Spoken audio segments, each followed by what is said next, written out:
But while this fax is coming through, we're going to move on to our next guest.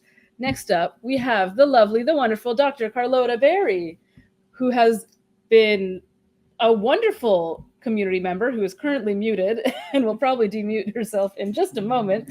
And while she's working on that, I'm going to say some fun things about her. Like, for example, she was one of our inaugural OCA fellows. She was a keynote speaker in New York, and she makes the most incredible robots. And hi, hear her. Sorry, can you hear me now? We sure can. I'm sorry, I was trying not to be too noisy. So I didn't know, I interrupted your intro. I didn't know if you wanted to continue or is it my turn? Is it my turn? It's your turn. Okay. So my name is Carlotta Berry, and I'm a professor of electrical and computer engineering at Rose-Hulman Institute of Technology, which is in Terre Haute, Indiana. And I want to thank Oshawa for inviting me to do 30 minutes today in your 24-hour marathon as part of Open Hardware Month. We are here in my lab at Rose-Hulman, the Multidisciplinary Educational Robotics Lab, or the MERL as we call it. I am here with one of my research students, Yu Chow, and we wanted to try to show you a little bit of the lab as well as our robots. This is going to be interesting. I have two cameras, so at some point to show you the lab, I'm going to have to figure out how to switch over to the other camera. But before I do that, I was going to tell you a little bit about our robots. So as I believe it was Sid mentioned, I hope that was Sid talking. I was an open source hardware trailblazer fellow. That's Yu Chow behind me. And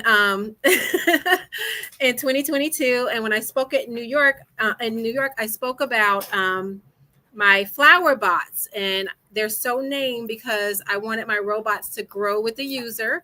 So we make 3D printed, low-cost modular robots because my theme is that my STEM is for the streets, and I want everyone to have access to STEM. And so by doing that, we wanted to have robots that start at the very lowest level to the highest level. So I'm going to try to show you a little bit of that today. We do a lot of robotics outreach and education. We're actually getting ready for an event this Saturday called Celebrate Science here in Indiana at the Indianapolis State Fair. 2 weeks ago, we did Tinkerfest, which was at the Indiana State Museum. I do events at the Griffin Museum of Science and Industry in Chicago. I've done events at the Children's Museum of Indianapolis. We go to schools, Girl Scouts, Boy Scouts. I do Black in Robotics online workshops. All of these are done with the same base robot. All we do is change the robot by who we're teaching. So the same robot could have a microbit on it, or a Circuit Playground Express, or a Raspberry Pi Pico W, or a Raspberry Pi. So I'm going to show you a little bit of the lab today. And then I want to also show you some robot demos. But I will tell you, it is called the demo factor, or Murphy's Law. So although we plan for these things, just because we are now live and online, chances of it not working are pretty high. It's kind of like the copy machine. It only breaks when you absolutely need it. But before I do that, I know one of the requirements was to show you a little bit. I also want to mention that all of our stuff is open hardware certified. The flower bots have been certified. I'm going to show you some of the base models of the robots, then some of the ones that we're preparing to show to the kiddos this weekend. Oh, I also want to talk about some of the future things we're doing. So some lessons we have already learned are that 3D printed robots are amazing because they're low cost, which means if they break, we can just print new parts. However, I have now left my robots twice in my car in the last 4 years, and they got warped and melted. If you want to see an example of what a robot looks like after it's melted in your car, I've probably already chucked some of them, but basically they don't dry flesh on the floor anymore. So some of the things we are currently working on are, number one, we are trying to 3D print robots with different types of filament, and I'm going to anneal them to see if we can stop melting robots in my car. So we now have robot chassis that have PETG filament. Here's one with HTPLA filament, and here's one with ABS. So I am going to be annealing all of these in my oven at home, then sticking them out in my car and see if they continue to warp. Another thing we're trying to do is we 3D print and we ship out so many robots all over the world. I've sent robots to Niger, Costa Rica, Nigeria, Uganda. I I know I'm missing some other places. So because of that, one thing we're trying is we've heard about these new TPU tires where we will start to 3D print tires. So we're trying to see, can we redesign our robots to now use the 3D printed tires instead of actually purchasing the tires. The more stuff we 3D print on a robot, the cheaper it will be. And we like cheap stuff. So first, I'm going to try to give you a mini tour of the lab. We're going to see how this goes because I'm going to switch cameras and I'm going to get up and I'm going to walk around. And this may work or this may be a hot blazing mess. So let's see which one it's going to end up being. And then after, this is going to be a very, very quick tour because our lab is very, very small.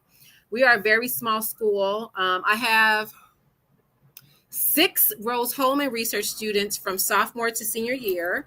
And it's multidisciplinary. So the students are mechanical engineering, electrical engineering, computer engineering, biology, computer science, I think, and software engineering. I also have virtual students who reach out to me due to my social media work and ask to work with me virtually. So virtually, I have a mechanical engineering student at Columbia University. I have a computer science student at Purdue University. And then I have 2 high school students as well. That's the great thing about open source robotics. No matter your age, there's an entry point for you if you express an interest. Okay, I'm going to tour the lab. And then after we tour the lab, that's when we're going to try to do some demos here. So, nope, I said I was going to show you a robot first. Sorry, this hasn't been planned out well. I've also been teaching for 3 hours today, so that makes me a little fried. Okay, so this is a robot with the actual lid on it. That's because when I do events for kids and they see a lot of wires, they sometimes go, and they rip them all off. So we learned a while ago that when I'm going out to do events, we add a flower bot lid to it so that it actually stays together. This sticker is from my children's books. I also write children's books about kids and robots. So I like to make the robots look fun. So we use a lot of pretty colors because one of my missions is not only to bring my STEM to the streets, but to diversify STEM by using robotics, by getting more girls and kids of color. So like when I go to robots, we bring pink screwdrivers and things like that because we want people to be able to see themselves in STEM. Here's another one with another one of my kiddos from one of my children's books. So here's what the lid looks like. So then if I take the lid off to open up the rat's nest, here's one I was working on. So it's not actually functional. Here is one of our robots that has an Arduino Uno on it. This is actually a remote control robot. And I learned quickly that the small keys and Elegoo remotes were very, very difficult for small children. Their gross motor skills could not press those buttons. They were so difficult. So I actually use DirecTV remotes from my home to drive these robots because the keys are easy. The buttons are easy for the kiddos to press. So this is an Arduino Uno. And like I said, this one, when it's completely working, has an infrared receiver. The kiddos can drive it around. They can race with it. They can make it sing and play music, etc. A big part of what I'm trying to teach when I do STEM for lower kiddos is the basics of artificial intelligence with robotics. Example, sense, plan, and act. Is to teach the kids about cause and effect. So each robot will have some kind of sensor on it. And then their job is to understand what's the sensor, what does the sensor do, what did the code plan out, and then what kind of action did you actually see? Okay, I am now going to switch over to my other camera to give you a baby tour of my lab, show you some more of my open source robots, and then we're going to start the demos. So you Chow, I'm going to have you do your demo first. Not yet. I'm going to do the tour first, but get your Raspberry Pi. So the Raspberry Pi is our most recent robot that we've gotten working. And so I'm so proud of that one. So I want you Chow to go first. That is our most advanced robot as of now. And I will have him do a demo on it and explain it. But while he gets that ready, I'm switching cameras so that I can show you our humble abode here. So just 1 second. I'm changing over to the other camera. Hi, this is now me on the other camera. Okay, so I'm gonna unplug this. Uh-oh, I think you're still okay. And I'm gonna unplug this. Okay, so I had mentioned that I do a lot of work with AI as well. I do AI robotics avatars on my social media, all social media. And when I write my children's books, I don't use AI for that. I don't do AI images, or I actually write the books, but I like to use AI a lot because it allows kiddos to see themselves in STEM in ways they may not otherwise because they don't actually exist. So if you look around the walls of my lab, one thing you'll see is I have a lot of AI art. So I have AI art of girls and boys doing robotics. So that's what the AI art images are. And then we talked about already, it's a workshop, so it is messy. So here are all of our robots and all of our robot parts. I also teach human robot interaction. So teaching human robot interaction, we use an open source robot for that. I'm actually writing a paper for the Journal of Open Hardware for this robot. These are Blossom robots. They are open source, but they're not my design. They were designed by some researchers at Cornell and I believe USC, University of Southern California. So we use the Blossom robots when I teach human robot interaction. And these robots will be programmed with the students to do facial recognition, gesture recognition. And so they program and then they use AI. And so based upon hand gestures as well as faces they make, we integrate ChatGPT with the robot and the students design a interaction or conversation with the robot. For example, last year, one student had the robot be like a counselor that they would talk to about my anxiety studying for a test, or the robot could be a fortune teller, or you could program the robot to tell jokes, etc. So this is what the robot looks like when it's all in its little outfit. Most of our robots are either elephants because our mascot is the elephant, or this one was my black girl unicorn, but she doesn't have her ears on right now because I'm a black girl unicorn. I'm a rare professor in STEM. And then if you open the robot up, this is what it looks like when she's all stripped apart. She has servo motors and springs and ears, and then we dress it up. So the great thing about this being an open source, open hardware project is although we got the design from someone else, it did not really suit my needs for my class. So we've made lots of modifications to this to get it to work with my course. And that's what we're writing the paper about for the Journal of Open Hardware. So I'm going to show you another open source robot we have. And this one is also not our design, but we're going to use this for that HRI class as well. This is Sammy. And Sammy is an open source humanoid robot. So one of my students is building Sammy. Sammy was designed by a graduate student in Oregon State. So after Sammy is fully designed, we're going to also try to have some interactions and conversations with Sammy. And then because it's also open source, possibly even modify this to see how to get it to work with the class. Okay, almost done. Remember, I told you the lab's not that big. And then once again, more AI art because kids seeing themselves in STEM is important. Probably the most important part of our lab and what most people come to see are our 3D printers. We have to have lots of 3D printers because we do lots of 3D printing. So we have 1, 2, 3, 4, 5 bamboo printers. And then we have 5 Prusas. We started with the Prusas first, then we got bamboos. And we have different kinds because we do lots of things. So some of that Prusa over in the corner is our newest one. I don't remember what that model is for that one. Maybe it's XL. It's an XL, but the cool thing about it is we can do multicolor printing on that one. So we like that. So that one's an XL. And then we got the MK3s. And then our first babies we ever got were the Prusa minis. So then what you see here on our bamboo printers is this is where we're testing out all those different types of it's so shiny. I don't know what to do about that. But this is where we have all those different kinds of filament that we're testing out so that we can try to figure out, one, how to make tires with TPU. PETG, ABS, and HTPLA is for that warping problem we talked about. And then over here, what was this third one? Why did we change the third one out? I don't remember. We're trying out to dry out more of the filament because that actually helps. I was going to show them one of our warped. So this is all of our failed prints, but hopefully you can see this one to see an example of what it looks like when you melt a robot in your car. It's kind of hard to tell, but this little buddy is all warped up.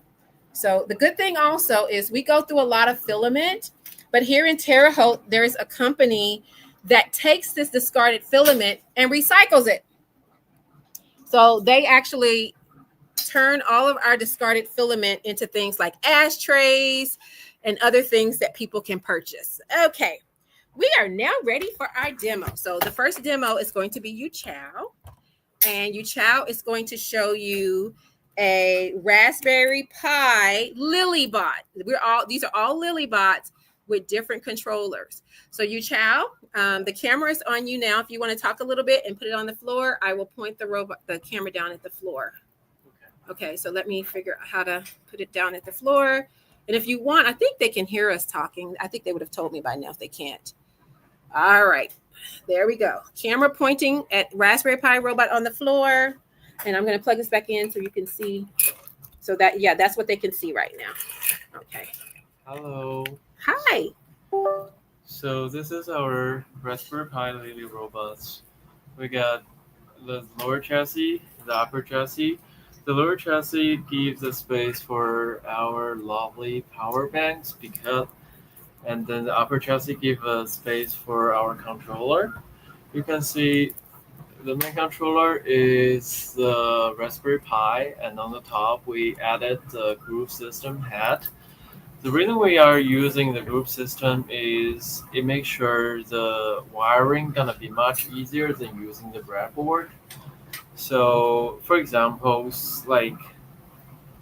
before we introduce the groove system into our robots, the sonar sensor actually needs 4 wires and connect them to a breadboard and connect it to a microcontroller. But with the groove system, we can easily just plug them into the groove head, which is then connected to the microcontroller through the GPIO pins of the Raspberry Pi, and it just makes life much easier when you are teaching the young children about robots. And then we right now have implemented the driver for the sonar and the motor controller. And I also host a local website on this Raspberry Pi. And since it's connected to our lab Wi-Fi, I can easily control the robot through that website. So, for example, I'm going to turn this down. All right, let me point this at the robot. There we go. if we look at the website, you can oh my gosh, this is a control panel we have, and you can literally just press the button on the website to let it run backward, which it's supposed to. Is it connected? I told you it's called the demo factory, Yu Chow. Things always work until it's, oh, there you go. All right, so this is the robot driving around. He's wirelessly controlling it from the website he created.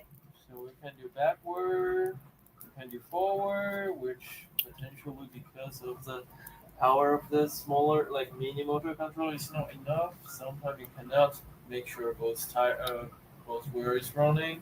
So does that mean we need to get a bigger motor controller for that robot then? Yeah, we do have it. We do. It's not connected yet. It's just don't have enough space on this robot. Okay. So one thing Yu Chow has said is that this Lilybot is too small for the Raspberry Pi.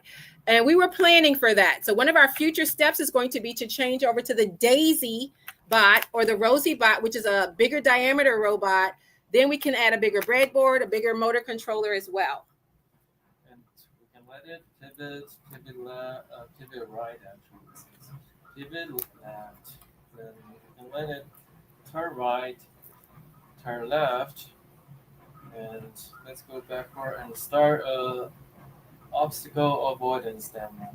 So obstacle avoidance now with the sonar sensor should make the robot move back from my hand or turn. And so that's great because this is probably the most advanced Lilybot that we have here in our lab. But what you will notice is that it actually looks just like all the other Lilybots. So once someone is familiar with the base model of the robot, it's just a matter of learning a new controller, a new language, or adding a new power supply source to it. Thank you, Yu Chow. That was awesome. Okay, the next robot we're going to describe, this is our lowest robot. So that was our most advanced, and this is our simplest robot. This is a microbit with a motor bit. So I have taught Girl Scouts as young as 6 to build and program this robot in 2 hours. They build it, they use make code, which is similar to Scratch, in order to program it. And then we have them doing obstacle avoidance on the floor. I'm not going to do obstacle avoidance today because I wanted every robot to do something different. And I knew that Yu Chao's robot was doing obstacle avoidance. But what you're going to see with this one is it's a light tracking robot. So this LED screen can also sense light. And so I put faces and sounds to keep the kids engaged. So right now the robot is sad because the robot has no light. So I would give the kiddos a flashlight and have them shine it at the robot.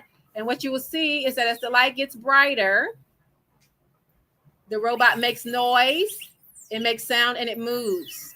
The other thing about it is it's an example of proportional control because the robot's behavior is proportional to how much light it sees. So if the robot's really, really close to the light, it smiles and it moves one direction. And then as the light changes, the robot's motion changes. So I'm going to try to show you that. So one way it'll go forward. Another way, less light, I can make it spin and turn. Really long, far light, I can make it go backwards. So the robot is moving proportional to how much light it sees. Kids love noise and playing with stuff. And sometimes this flashlight is just as popular as the robot is because it's them doing something. And so I would talk to them about what face does the robot make when the light is closed? What face does it make when it's not closed? Sorry. Camera, it's not our strong suit here. Here, let me try this. This might be better. All right. So there's one of our robots. I want to show you another one. I know we only have like 10 minutes left and I have like 3 more robots to go. So I'm going to keep going. So this is our lowest level robot, and that is a motor bit and a micro bit. And I talked about the power supply also changes. So notice that these are modules. So when I want to switch my robot out, all I do is change this module. So the upper chassis, the lower chassis, the battery, the caster wheels, the motors and the wheels, they don't change. So to go from a micro bit and a motor bit to the next level up, I just changed the lower chassis. Right now I have a 9-volt battery pack in here, and I'm going to show you the next robot.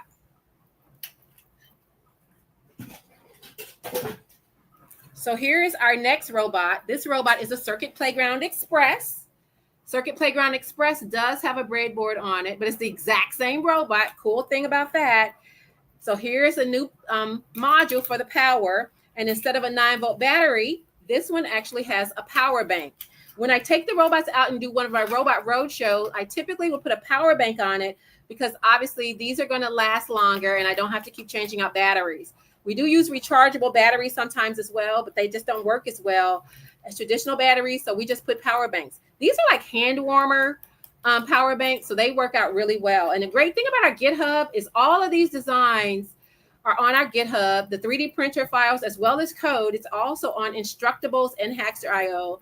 And we are constantly putting up new things. And we love to see what people are able to do with our robots. I've seen some amazing things people have done as well. So this one has a sonar on it. And this is a Cricket. You can put a Cricket on top of the Circuit Playground Express to make it a little bit more advanced. I had some elementary school teachers ask me for this because I also do K-12 teacher professional development because their kiddos had outgrown the microbit. And so the next level up is the Circuit Playground Express. This one actually does obstacle avoidance.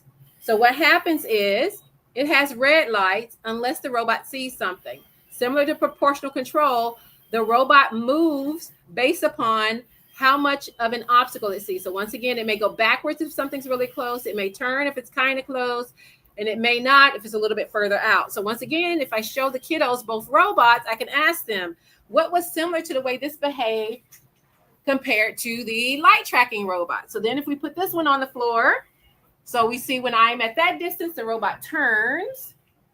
And if I get really close, I can make the robot back up. Or if I'm kind of far out, the robot's going to want to get closer to me, so it'll move towards me. And I actually programmed this in Make code as well. But as the kids get more advanced, you don't necessarily have to change the robot because there is a Python or JavaScript underbelly code for Make code. So you can just have them go from graphical-based to text-based programming. So this is our Circuit Playground Express Cricket with the sonar sensor. So I think I have 1 or 2 more robots to show you. 1 second. All right.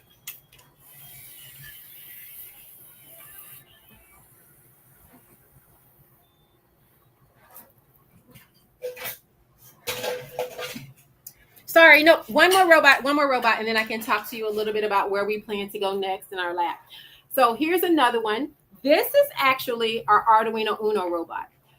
What I tell people when I take the robots out is sometimes the parents will go, don't touch that, don't touch that. I say, no, my robots are meant to be touched. So don't tell the kids, don't touch that. It's for them, right? But I will tell the parents, the more the robot is covered, that represents the amount of work I had to do to put it together. Because what happened is before I used to have these tops on them, I would spend more time fixing robots when I went to events than interacting with the kids. Because like I said, they get excited, they pull wires out. So I was constantly putting them back together. So if I tell the parents, if my robot has a cover on it, that means I took a lot of special extra care getting this one together. So please, please, please be careful. I have had kids drop robots and you name it. So this one, actually, because it does so much, it requires supplemental power. So this one not only has a power bank in the back, but it also has a 9-volt battery pack in the front because this robot has to move. It has to read buttons. This is the one that plays music and it sings. So I'm going to try to get this one turned on for you. And then we'll put it on the floor.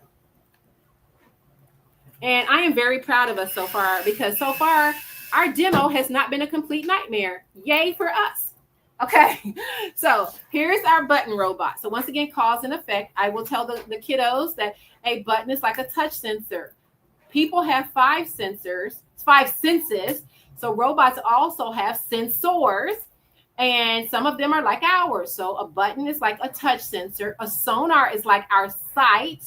Light is like our sight. I tell them, taste is kind of hard and smell is kind of hard, but you can do touch, seeing, as well as I'm missing one. What sense am I missing? Touch, seeing, taste, smell, hearing. So I tell them that the hearing is like a microphone. The other thing I talk to the kiddos about is echolocation. So this robot goes forward if they press one button. It spins if you press a button. And then there's a button so that it sings. And so that is never going to give you up. We do a lot of Rick rolling because I like that. I got this actually from Spark Fun. I heard Spark Fun is your sponsor. Spark Fun has a robot.